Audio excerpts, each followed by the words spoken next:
what's up, Lions fans? Welcome to Season 1, Episode 16 of the Lions Main Podcast. A Monday Night Football win set 12 years in the making.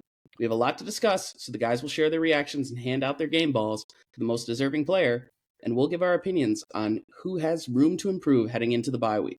Once again, you guys can find us on Twitter at Lions Main Pod and Instagram at Lions Main Podcast. Tune in and give us a follow.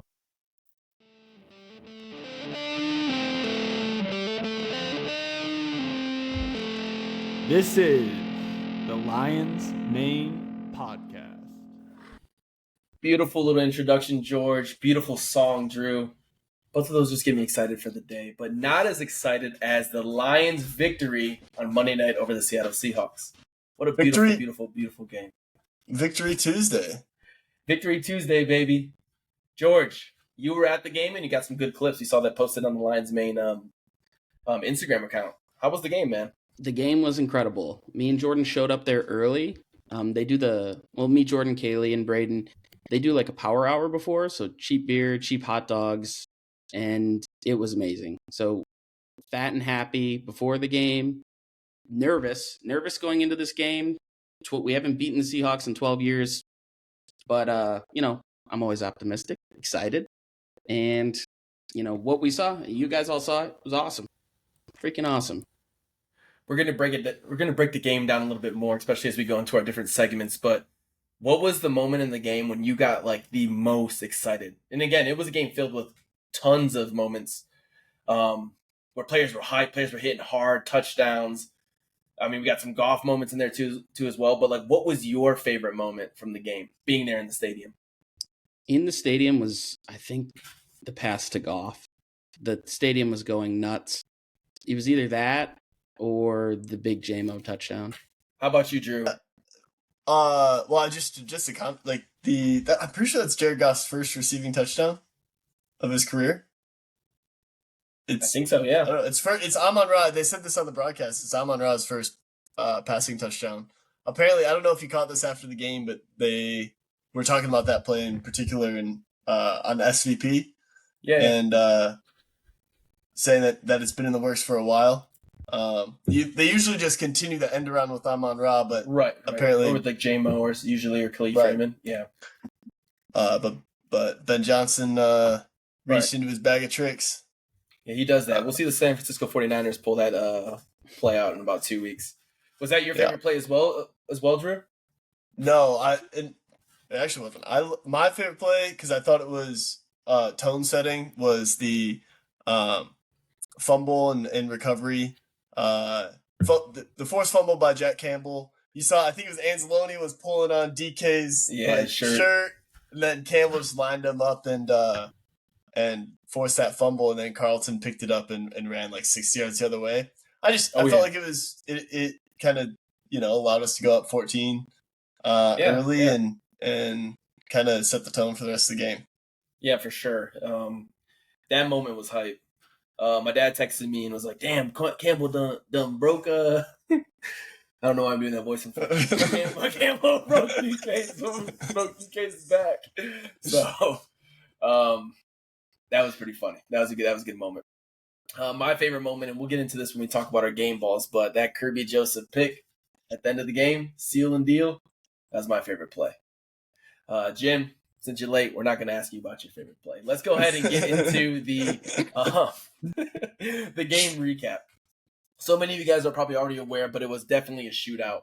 The Detroit Lions put up their largest point total of the year with 42, and the Seahawks followed right behind with 29. There was this interesting stat leading up to this game that Geno Smith, his average points when starting, scored in a dome, were 32.5. I didn't tell you guys that because I didn't want you to freak out, but we held them to under that. We only held them to 29, so good on us. But yeah, getting into the game recap. So Dave Montgomery obviously kicked it off with our bread and butter, a 1-yard touchdown.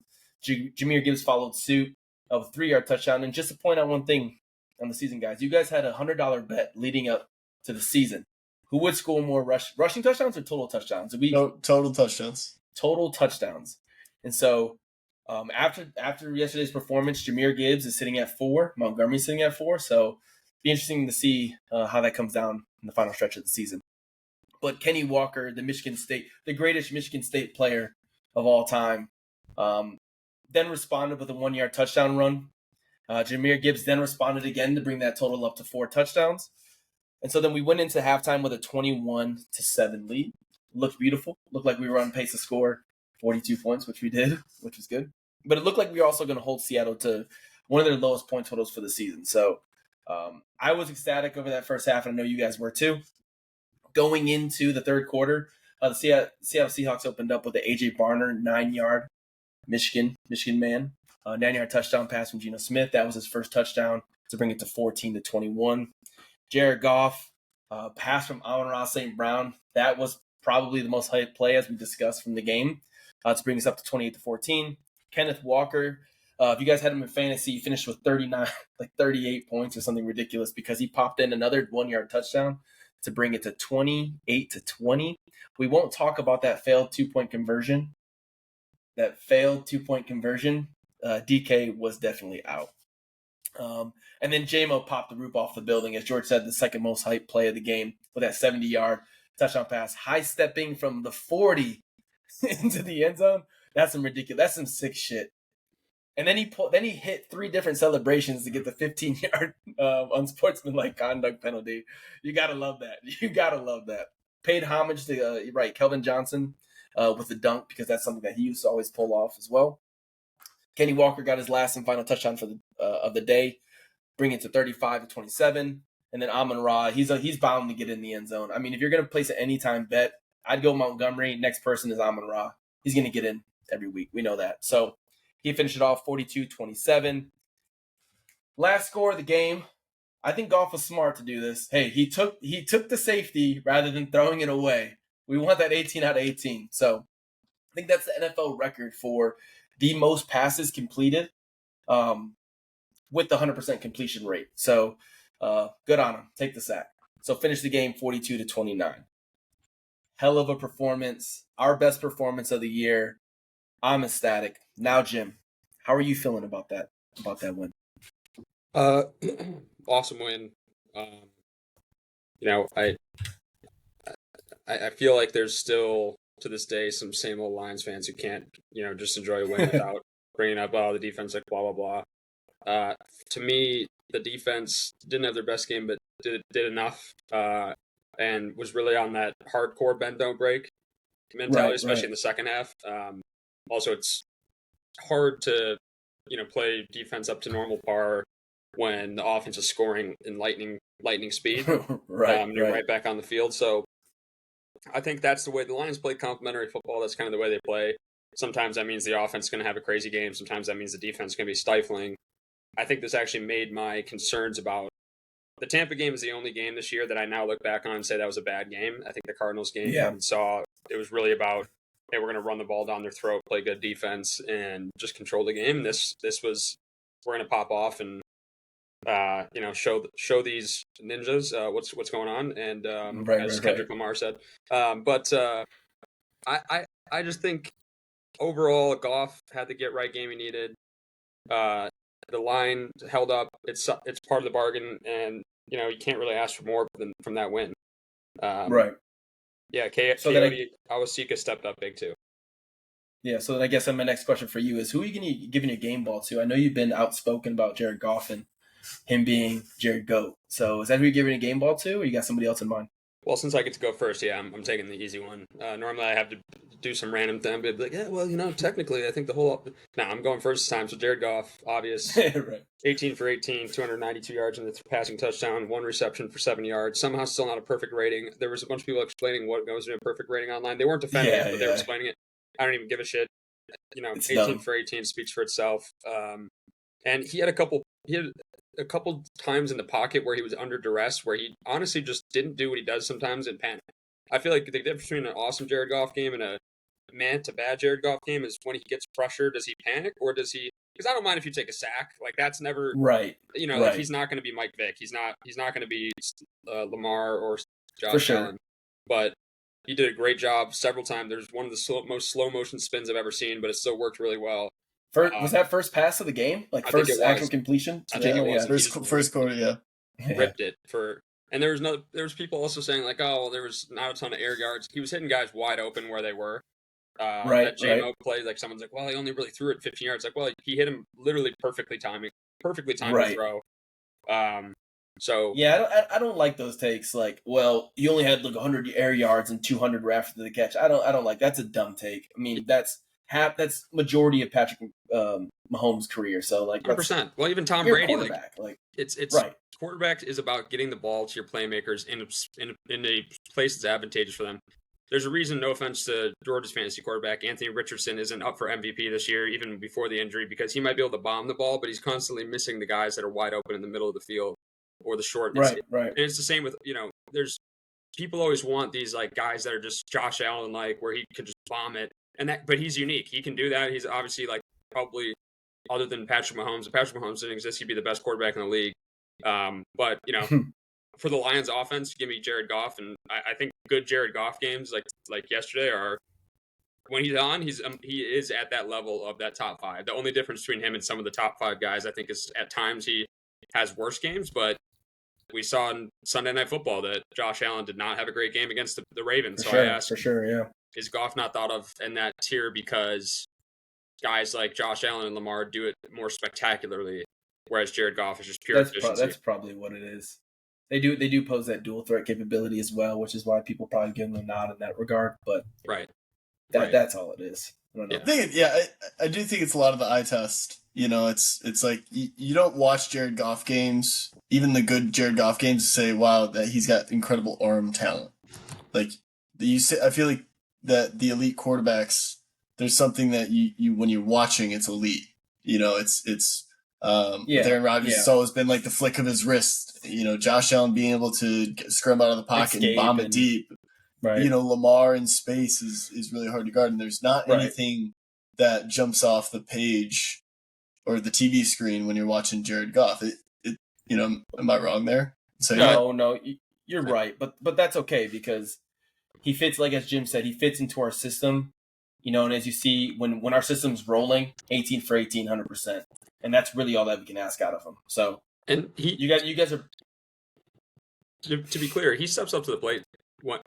He stepped up to the plate more often than not on big games.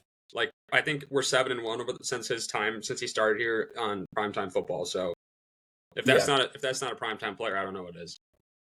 Exactly. No, and I think the thing that this is kind of maybe an insight into what my overreaction was going to be for today.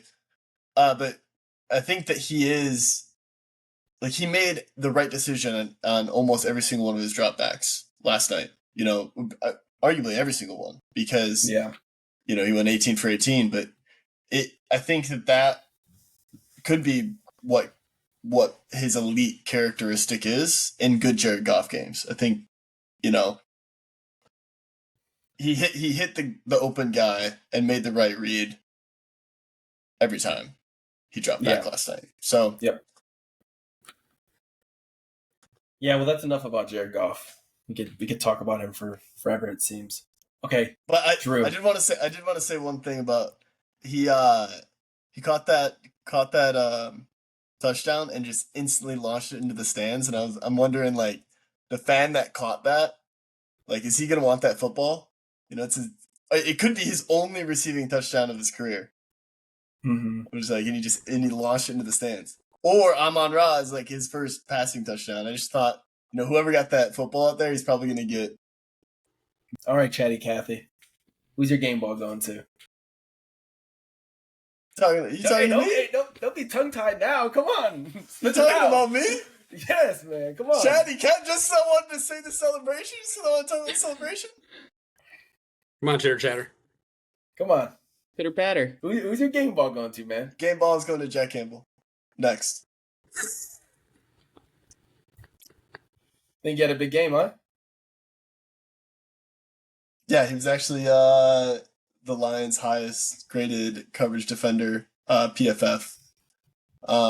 Yesterday, it was his highest coverage score of his career, fourth highest overall defensive score of his career. And personally, again, just talking kind of about the eye test, I thought it was could be one, his breakout game as a line, or his, arguably his best game as a line. I thought he was the one kind of bright spot on the defense last night. Obviously had the huge forced fumble where he absolutely lined up DK.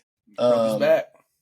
He had another really good tackle for loss. And again, I thought, we talked about the issues in the slot going into the game and just the season so far. I thought he played pretty well. I like that. That's a good player of the game ball to go out to somebody. It is worth noting I think it was Carlton Davis that he just absolutely drilled a little friendly fire. Carlton Davis went down. I don't know if you guys remember that. I did see that. It was Jack Campbell just coming in like a missile. Was that on that was on a 15 to 20 yard Kenneth Walker run, I believe. Yeah.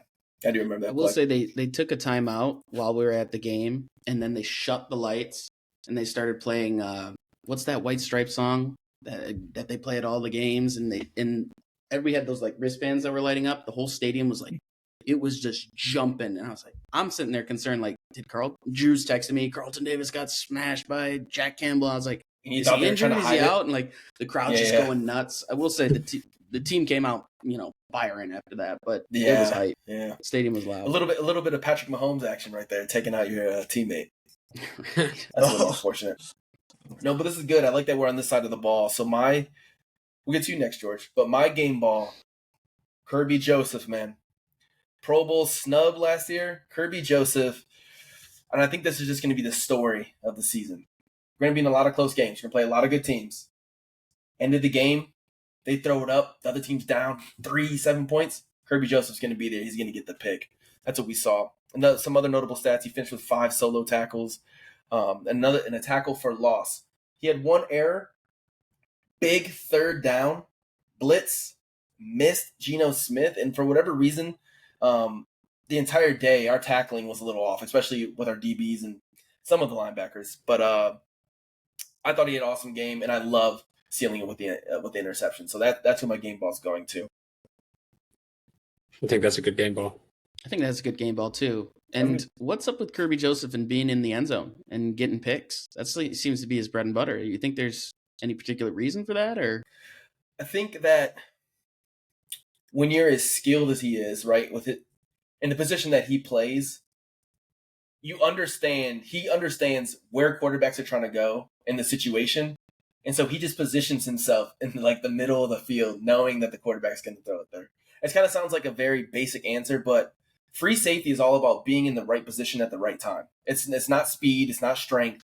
It's just watching the quarterback's eyes or knowing the down and distance, knowing the situation and being there. And so truthfully, I think that he plays his position in the game at an elite level. And so it's just right timing, right place.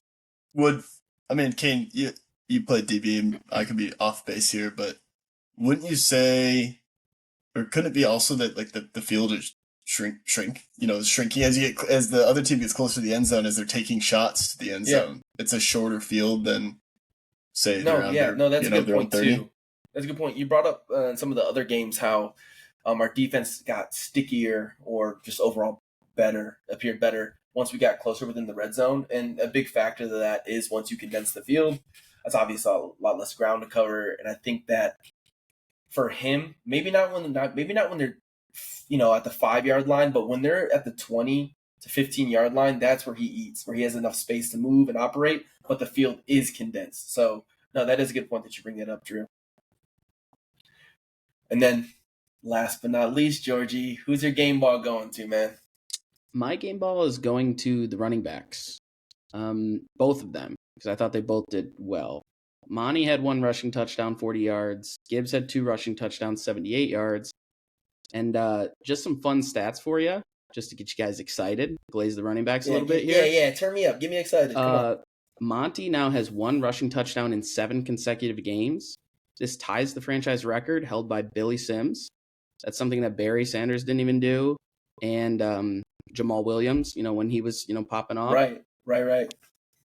Gibbs and Monty now have had 1 rushing touchdown together in the same game 6 times. So that's pretty cool. I mean, we talk about having like the best 2 running backs in the league, and we're kind of proving it. It's proven. No, right. Statistically, like that is the case. And we now have 32 combined touchdowns, or they have 32 combined touchdowns since 2023, which is the 4th most in the NFL. And they have 3+ rushing touchdowns 5 times since 2023. That's the most in the NFL. So, I mean, it's safe to say we got some of the best running backs in the league. Yeah. You know what's kind of funny? The only reason that we are 4th in like the 32 combined touchdowns is probably because Christian McCaffrey has like 31, and then his backup has 2 touchdowns. And so it's actually funny that it says 4th, because realistically, like, there's no other running back tandems. You could say like Mostert and Achane last year, but there's really no running back tandems like we got. Yeah, pure duo like that, like what we got. So right, and it's a pretty even split too. I mean, as we spoke earlier, Drew and I have the bet going on, and it's tied, which is crazy. It's almost a little bit too even to my liking. Like, hear me out. Like, Monty is the workhorse, and Gibbs can obviously get it done. Great all-around running back, but like, we're on the 1-yard line. I see Gibbs in there. I'm like, why?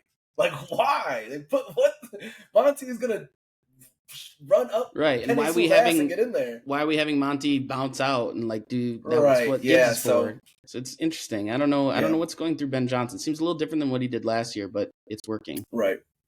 I know that this has been something you've talked a lot about, Kane, but I'm surprised we haven't seen them on the field together more. Yeah, it's hard. I feel like we haven't seen really at all that they're switching off, and that kind of surprised me. I mean, I know that you had some thoughts on this, Kane. Yeah, I don't know. I tried to like reevaluate that and take a look at the personnel that they're running. I have been seeing like Brock Wright out there more, which alludes to the 2 tight end sets, and so maybe there's just not enough, not enough space. Too many cooks in the kitchen. But I feel like you gotta want to get your best players on the field at all times. Like, Ben Johnson has to have some play, like double running back in the backfield. I think that will tear some defenses up, but who knows? Maybe we'll see it eventually. Maybe I'm actually spilling some tea, spilling the beans on the play that we have drawn up for NFC Championship game. Well, it almost feels, I don't know if you guys agree, but it almost feels a little bit like load management, like that they don't want to have either guy. Like, yeah, it's smart. It genuinely is smart to do what they're doing, splitting it 50-50. Yeah. That's 100%. What it is, but my fantasy team doesn't want to hear that. But no, good point. But those are all the good things. Those are all the good things that we saw from players. And there's tons more. Like, obviously, one of our best coaching games, I thought, especially on the offensive side of the ball. So we could get game balls out to – we could probably give a game ball out to Tim Patrick if we wanted to. But dude, he was awesome. I love seeing that. He fit his role very well. Let's talk about things that we didn't like. So we do this every week. Who's on our shit list? Who has room to improve? So since we ended with you, George, how about we go ahead and start with you this time? Okay, this one's pretty general. The defensive tackling etiquette. I mean, did you guys see how many missed tackles? I couldn't have been the only one that saw that. I mean, we're getting pressures. We're getting close to Geno, especially towards the end. Geno's breaking off on these huge runs. It's like, wrap them up. It's like, we're right there. It's so frustrating to watch because, like, that's when you're, like, as a fan, it's like, everything's going right. The player's doing everything right until that moment. It's like, oh. Yep. Hammer the Geno over. What were the rushing over? What the hell are we doing with these bets, man? But that's a conversation for the preview next week.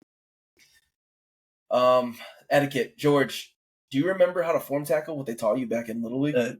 Let's see how you do it, George. Or at least can you explain it? Yes, give us a viewing. I mean, you got to get low, wrap up, drive, drive those legs. What's your helmet position? I know a lot of players are getting in trouble for having their head down or getting juked out because their head is down. What's your helmet position supposed to be? On the ball. Put it on the ball, baby. On the ball. Head on the ball, baby. Get it on. Speaking of defensive tackling etiquette, how about, I know this is on the other this is with the Seahawks, but how about Devin Witherspoon trying to tackle Monty on that where Monty lowers the head? He thought he was going to He thought he was going to kaboom him, and instead he got flattened. I don't know if you guys remember this play, but there's an Adrian Peterson when he was on the Vikings play where he almost does the same thing where he catches it, in the flat and absolutely truck sticks the defender, and it reminded me of that. Like, it was such a sick play. You say, wait, you're comparing Monty to one of the GOATs? Oh shit! Okay. I can't believe the Bears just let him walk so easily. Yeah. No. The Bears struggled with their offensive line, and they didn't make any changes to that moving into this season, so they're struggling still with their offensive line. They can have DeAndre Swift. Right. Yeah, keep him. They can have all the receivers in the world, doesn't matter. No. Oh, but defensive tackling etiquette, I will say special teams tackling etiquette, our boy Master Bates, he bailed us out there. You saw that, Drew. I saw you text us in. I saw, pow, popped him out. Yeah, man. Yeah. Somebody's got to tackle. I don't think it ended up mattering because there was a penalty. Exactly. Yeah, but he could boom this shit. So I mean, we don't have have it in our notes to talk about him, but he was making me very nervous on those extra points. Like, it's the angle. Was it, George? It's a flat. You were sitting behind the end zone, right? Mm-hmm. He was. I mean, it's the angle. They all look wonky. When you're looking at it like this, you're looking down at the refs like, did it go in? You don't. You're waiting for the. You're like, two hands. They're looking at each other. They're looking at each other like. What the? It's funny you bring it up because I don't know if you guys have had this thought, but like, when they look at each other, they're like kind of like being like, "Did you see the same shit I saw?" I think it went in. Yeah, I think it went in. Like, we just have we have to get this one right. Right. Yeah. I mean, I've never seen them disagree. I've never seen them like one say it's good and the other say it's not good. Yeah. Yeah, that's. I'll look out for that now. Actually, you brought that up. But let's get into who's on your shit list, Drew. Yeah, I mean, I think it's kind of fitting to just follow George up. Going into the game, we talked about the run defense being our strongest positional group. They're allowing less than 3 yards per carry, and they did pretty well in the first half, but the second half, it kind of all fell apart. K9 busted loose. Yeah. K Walker obviously had the touchdown in the first half, but kind of exploded in the second with 2 more. He averaged 6.7 yards per carry. Ended up only with 80 yards, but like you mentioned, Geno Smith ended up with a ton of rushing yards too, especially crucial ones that got him third downs. Easy. Yep. Right.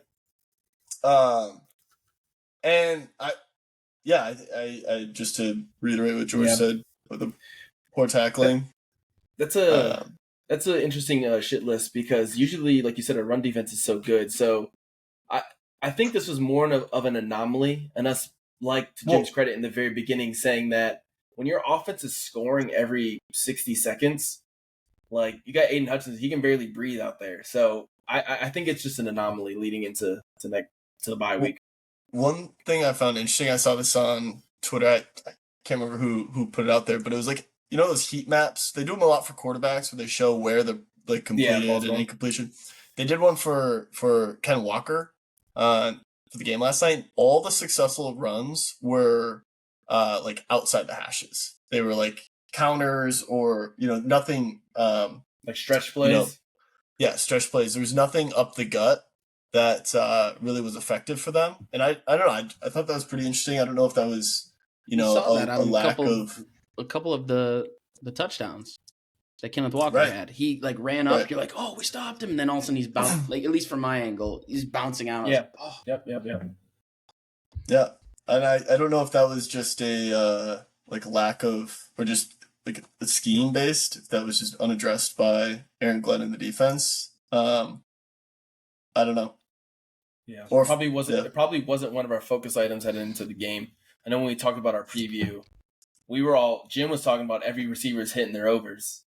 You know what I mean? And Geno was going to throw for 300. Someone wrote him off. So that probably wasn't part of the game plan, like you're saying. No. No, I think I also was completely wrong on all my predictions about the game, about it being like a tight affair with not many explosive plays. But I think the one thing I got semi-right is, even though DK did hit the over, I felt like he was relatively contained other than one or two plays. But I do think Kenneth, like you said, Drew, they were going outside with it.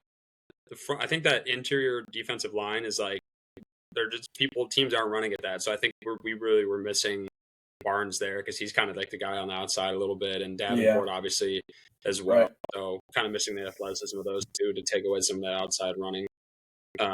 Definitely Davenport. I feel like he was so good at kind of setting the edge. Yeah. Obviously before he got hurt. Yeah. And honestly, a lot of Seahawks. You can't take anything says on Reddit seriously, because it's literally a combination of the lowest common denominator and people with too much time on their hands, and or people who are probably have Asperger's, and it's one of the three. Hey, don't come at me like that, Jim. Well, I forgot. Oh shit! I was about to say something that would probably get cut. But anyways, no. So there's Seahawks fans on there saying like, oh, if we didn't have those 4 starters, that would be different story. It's like, well, the Lions literally are also missing 4 defensive starters. They just happened to go down not right before the game. Like Branch wasn't playing. Davenport's out. Barnes is out. Melifonwu, although he's not exactly a pure starter, is out. Mosley. So, a lot of depth missing there. Ragnow, one of the best players on our team, was out. Right. So, you could play like tit for tat game of who's in, who's out. But I thought that was lame online. But yeah, no, I do think a couple of guys who were out though did contribute to that piss ass showing against Kenneth Walker. Also, he dude's just a beast. I did get into the same argument on Twitter with some Seahawks fan on the pod account. About the exact same thing. Any Seahawks fan saying that can get put in an oven. People go ahead and make excuses for anything, and so going into my shit list for the week. Oven, by the way, not like a That wasn't a Holocaust joke. I just want to be clear. Nobody even heard what you said. What the hell? Oh my god! Well, you never know. I don't want people to misconstrue what I said. Wow. Anyways, I gotta people online. People online are gonna make excuses all the time. And I know a lot of Lions fans will go ahead and make excuses about the amount of flags that we had.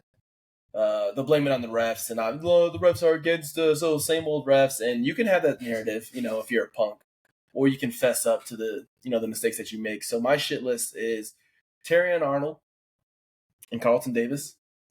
They had a tough assignment. There's a good receiving core, and Geno is a good quarterback, but just because of the penalties, the amount of penalties and the penalty yards that we gave up on the days total somewhere around 112. We got to limit that. I don't want to beat a dead horse on this, but that's my shit list. We got to limit those penalty yards. You mean feed a fed horse? That's the politically correct way. What? Is that what it is? No, that's the politically correct. That makes zero sense. Feed a fed horse. It makes sense. It's the I say feed, so speed. Yeah, it's the same thing. Yeah. I get what you're saying. Jim, do you have any shitless items or what? Any players on there? Yeah, I got 2 groups. One, Dan Campbell for not giving a game ball to Jared Goff. Yeah, what a buffoon. He rectified that after the fact, but I'm not going to harp too much on the defense. Like I said, I think number 1, awesome offense. Number 2, the Seahawks and Lions always have absurd games, especially at Ford Field. And I think kind of pulling in with my point earlier about how when the offense is super efficient, like the Lions offense was, moving the ball down the field with like lightning speed, and also getting touchdowns on like, that fumble recovery where they ran it down, like they're scoring the defense back on the field after, already they were out there for a drive. So, and I think on top of that, some of the missed tackling, I think like, Kane, you obviously played the highest level in terms of football, but we all played football at some point, or we all played a sport at some point. Like, there's every game you're excited for, but some games you're up even more for, and sometimes the games you're overcharged almost. You can make some mistakes just because you're going 110 miles an hour.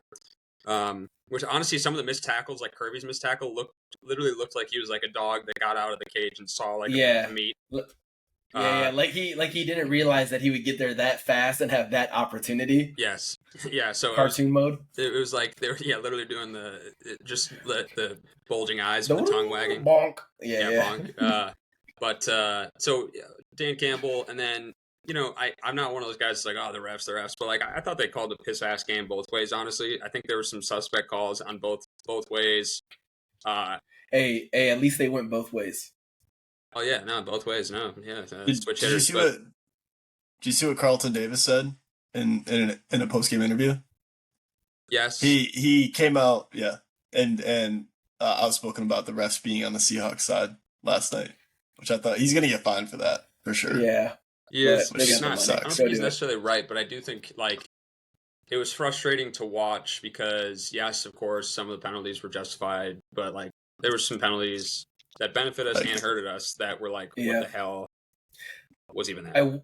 I wonder how much Carlton Davis bitching about the PI calls to the refs right before the DK Metcalf 2-point conversion made the ref like intrinsically just be like, incomplete to like make the game a little more fair, and then them not even review it. As someone who used to be a ref, had a little bit of a factor. As someone who used to be a ref, did you ever do that? I mean, I feel like I had some moments like that when I was reffing youth flag football. Where if one close call went one way, the next time I would be inclined, if I wasn't exactly sure, to kind of go the other way. Right. Yeah. No, I think especially at the little league level or the 6-year-old flag football level, you're definitely feeling those effects when you're getting screwed at by parents. You got the parents. Yeah. Honestly, it's worse than the player because the player. I mean, what are they going to? They're going to pay professional. You're a paid professional. When it's somebody's mom or some dad saying, "What the hell is wrong with you?" And at 6-year-olds, you go, "Man, why am I doing this?" Well, I heard that was our Georgie last night, screaming from the stands. I was. Oh, wow. Yeah, we could hear you. Yeah, we honestly on TV we could hear you. I know you could. No, we could hear you specifically. Yeah. Well, yeah. Well, duh. I was screaming I honestly am surprised I still have my voice right now because I was. I was screaming every play. Huh? What did you say to those refs, George? I said, "You fucking blind zebra, you stupid fucker! That's a fucking horse collar." What'd you say to that? What were you and that grandma talking about before you went off to the bathroom with her? Oh, okay. Let's get into our last segment. That's the opposite of George jokes. Anyways, go ahead. Right. Right here, hyping him up. Anyways, grandma joke. It's just the other way. Right. Yeah. Let's get into our last segment. All right. Overreactions. Georgie? Geno Smith, is he better than Dak? We got Dak in 2 weeks. What do we think? Yeah, he's better than Dak. Here we go. All right. Geno better than Dak? Check the stats. Here we go. Check the stats this year, not career-wise. He was a bench warmer for 8 years. Go check the stats this year. Is he better this year in a better system? With a better coach? A better team? Yes. I don't know. I think that the Geno certainly has a better offense surrounding him than Dak.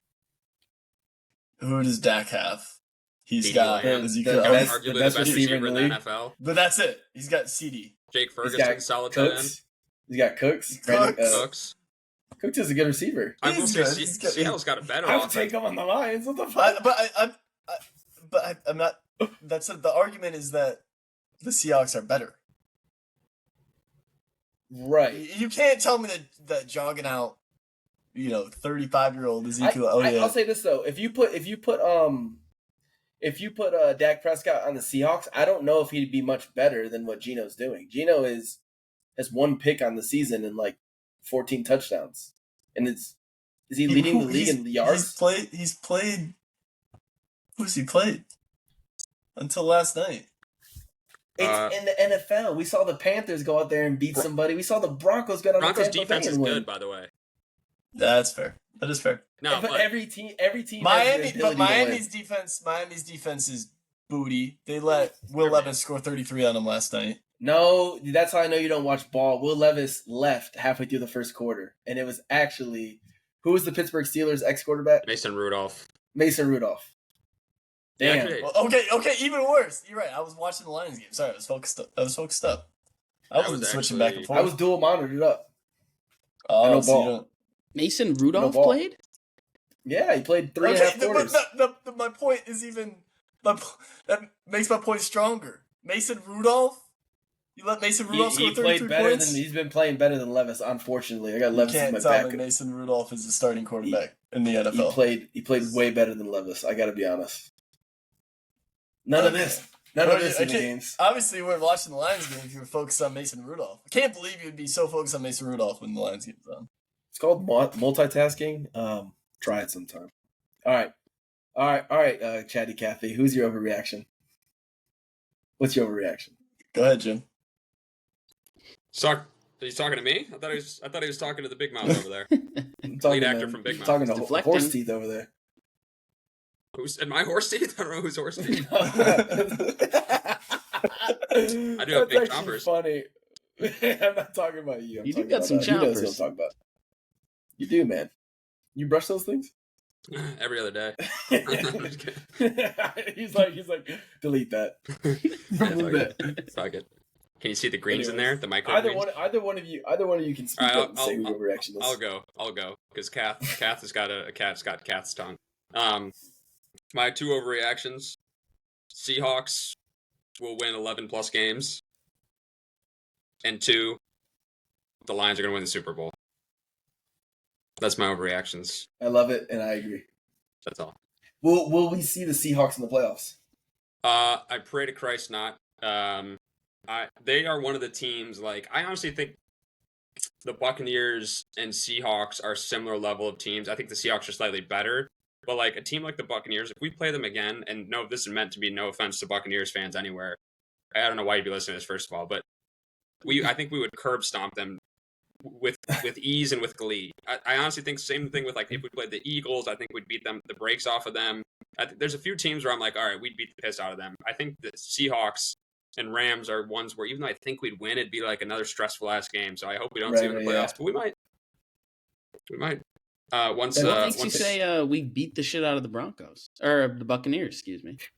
Because the 2 times we played them last year, we were clearly the better team. This time we lost them, and so this argument's going to get thrown back in my face because the Seahawks outgained the Lions. But the Seahawks in this game against the Lions, like I said, moved the ball efficiently, created turnovers, and were lightning with their touchdowns. The Seahawks had to sustain these long-ass drives, 10, 11-play drives, and then the Lions defense held up.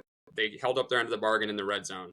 And the second half, the Seahawks were playing turbocharged. We had to get back in this game because the Lions kept scoring. Every single time the Seahawks scored, the Lions scored. So to me, this game, even though the Seahawks outgained us, it wasn't like the dynamic was different than the Buccaneers game, where the Buccaneers, by and large, their offense was pretty stagnant. They had a couple nice drives, but even that game we lost, I felt like we were honestly the better team.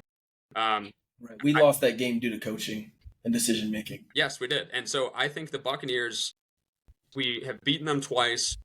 In my opinion, you can say what you want. We should have beaten them a third time, and they've got a good team, but I don't think they have the horses to keep up with the Lions. Whereas I think they're an overachieving team based on what they have because of Baker Mayfield and his attitude and how he's just going to go out there and put his heart on the line. And like they've got a bunch of good guys on defense that are similar way. They got a bunch of B+ players that play to an A level. The Seahawks have, with some holes, a bunch of A players, similar to the Lions with a few more holes. I feel like the Lions are one of the most complete teams in the league when they put a good game together. Guac, guac, guac. Oh, God forbid I slurp them. It's literally the Lions Made podcast. I'll slurp. It's Slurp City, baby. I'm getting. What do you say, George? You're glazing, bro. I'm doing tricks on it, low key. Glaze away. I'm about to do a 360, like those when strippers go down the pole. Yeah. I'm gonna do a couple tricks on it, but no, I really do think I also think the Lions are built for playoff football, but I'd love to get like 1 or 2 easy wins in the playoffs, as everybody would, and then have a good game, and because the more opportunities you have to get to the conference final game, the Super Bowl, I don't give a shit how hard the road was there. I'd rather play the worst schedule. I'd rather play fluke teams So anyone who does, I want to beat the best. No, I don't. I want to play against the shittiest team, so we have the best chance of winning. Right. So your players are healthy, and going into the Super Bowl, you want to be like fully prepared. Right. And in the Super Bowl, I'd love to play a good team. Like I don't want to play like if somehow like the Jacksonville Jaguars come back and are 9-8, and Patrick Mahomes gets shot in the head before the game, and they beat like a Patrick Mahomes-less Chiefs to get to Super Bowl. I don't want to beat that team, but like to get to a Super Bowl, I don't care if we play a 9-8 Bears team, an 8-9 like Saints division winner. Like I don't care who we play. Right. If we get there, I think, yeah, that's a good. That was so much of an overreaction. I forgot what your overreaction was. I think you buried that thing. So yeah, good chat there, Jim. All right, Drew, what's your overreaction? Do you have one? I did want to make a comment on what Jim said. I don't know if you saw that the Lions jumped the Chiefs and are now the number one in the power rankings. Traders.org. So you're not alone in that. Whose power rankings? Pro Football Network, I believe. Oh. But I don't know. I don't think that is actually the Lions Super Bowl take is not that crazy, Jim. Obviously, Jim. That was kind of what we said before the season. Yep. But my overreaction, it's not really. It's more of a conversation to pose to you guys is the Jared Goff elite conversation, and more so like after last night, arguably his best game in his career, and I just kind of want. It's almost like a check-in. Like, what do we think? What are our thoughts after last night? Wouldn't say the best game of his career. Think back to that Rams-Chiefs game where it was like 63-52. But how many let's just frame this. How many people are we putting in the elite conversation? How many quarterbacks can be elite? I think it's less this year than years past. I think years past I would say 10. But I think that overall 10? For elite? Like not good, elite? In years past? I don't think this year. I think this year is probably 6 or 7.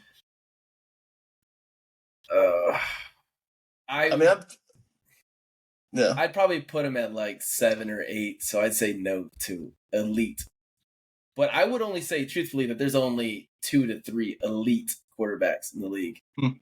Yeah, elite. Elite is a word that means something in particular. Like when you think back to now, there's been periods where there's more than 2 to 3 elite quarterbacks, like when you had Tom Brady, Drew Brees, Peyton Manning, Big Ben. And for a couple years, Phillip Rivers. Like when you had like that, and Russ was eating too those years. Russ, yeah, there's some Russ years in there too. Like in sometimes there's 5 or 6 or 7. Right now, I think you can definitively say Patrick Mahomes, Josh Allen. No matter what Kane says, Lamar. I think you can say Joe Burrow when he's healthy. And I think after that, I mean Joe Burrow's pretty. The offense has not been the issue in Cincinnati. But my point is, right after that group, there's a step down.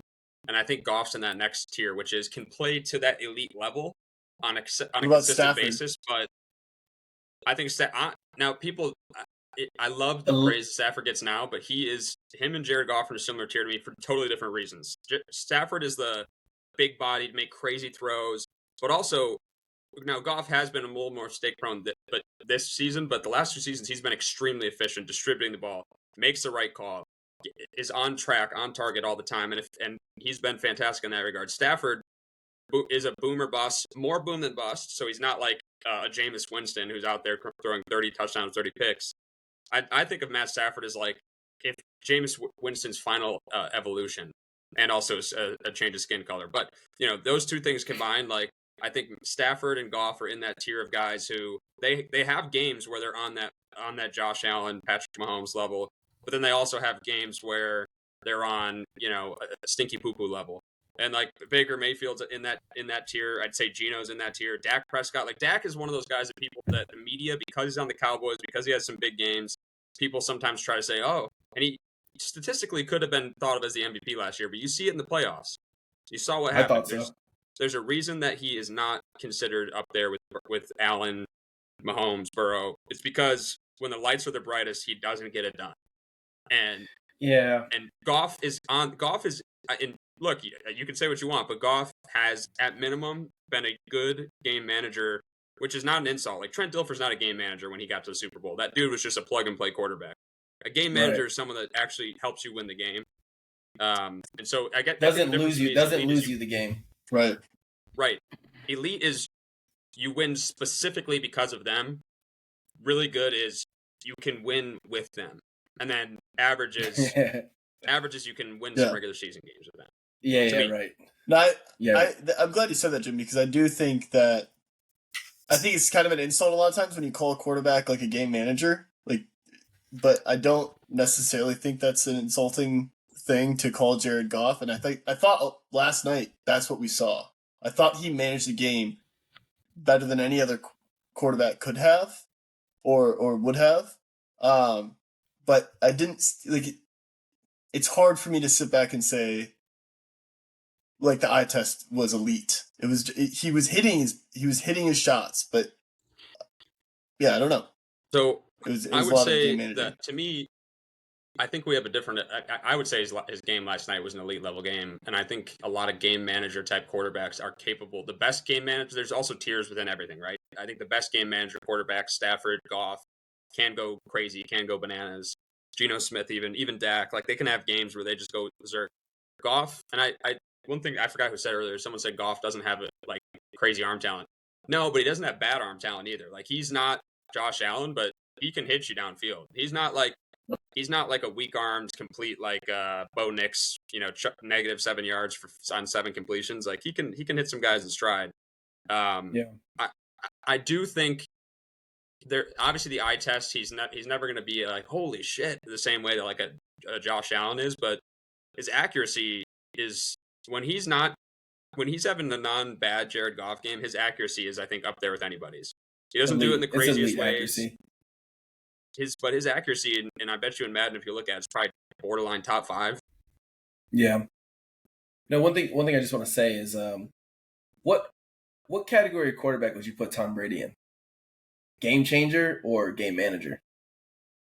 Game changer, because he was the next level game manager. No, he's the greatest game manager of all time. He's not Aaron Rodgers. That's the one thing that people make an argument about him and Aaron Rodgers. Aaron Rodgers, better arm talent. Aaron Rodgers, crazy plays, escape the sack. Tom Brady is the greatest. Go watch all of the Super Bowls. He's the greatest game manager of all time. Yeah, but here's the thing. Again, this goes back to Drew's point. And sorry, Drew, real quick. Game manager isn't necessarily a bad thing. He did it to such a high level that he was able to make something out of nothing, but just by being accurate with the football and being cerebral about where he put the football. Exactly. That is elite though. That's a game manager who is truly elite, and I think his skill set, even though he doesn't have the raw physical talent of Aaron Rodgers. If you are starting a franchise from scratch and can have either one of them in their prime, and you don't take Tom Brady, you should be thrown in a river. Yeah, I agree. I don't know if I can speak for Goff being an elite quarterback, but he's definitely an elite receiver. He has more touchdowns than Waddle, Kelsey, Higgins, Debo, Ayuk. Bowers combined. So I don't know about elite quarterback, but elite wide receiver. George, tell us about how the concessions were at the game. The concessions? Oh, yeah. Shout out to the concessions out there. This was actually fun. Right before it was ending, the power hour where the beers are cheap and the hot dogs are cheap, I'm loading up. I'm getting 2 more hot dogs. I already sucked down 2 glizzies. What's cheap, real quick? I think they're $4, $4.50 a hot dog, and then $5 beers, something around there. I wasn't paying attention. I just knew they were cheaper. I was going to be drinking. I was going to be eating. So sucked down 2 more glizzies. But as I'm getting the beer, I have one in my hand, and I'm just trying to get one more before the power hour ends. And lady's she's just 1 Bud Light? I was like, I can do 2. And she's like, yeah, that one's empty, right? And I was like, yeah, this one's empty. And so she's like, okay, here's one. And then she cracks it, and then she hands me another. She's like, you can just put that one in your back pocket. I was like, damn, all right, hooking it up. But yeah, glizzies. And then I also got roasted almonds. You just exposed her. I didn't say her name. Nice. Shout out to the concessions. Shout out to the concessions. Well, thank you, listeners, for joining in to this recap episode. This Thursday, we're not going to put out a preview video because there isn't a game. So we're not going to do it. But tune in. Bye week, baby. Bye week, baby. Yeah, looking forward again to shit stomping the Cowboys. I feel like that's if it's not the Packers, that's the next game on our schedule that we're circling. So can't wait for that. You guys have anything to say? Exercise those demons one by one. Seahawks and Cowboys. Right. Drew? Suck down them glizzies. First quarter of the season. 3-1. Fuck yeah. 3-1, baby. George? One pride. One pride.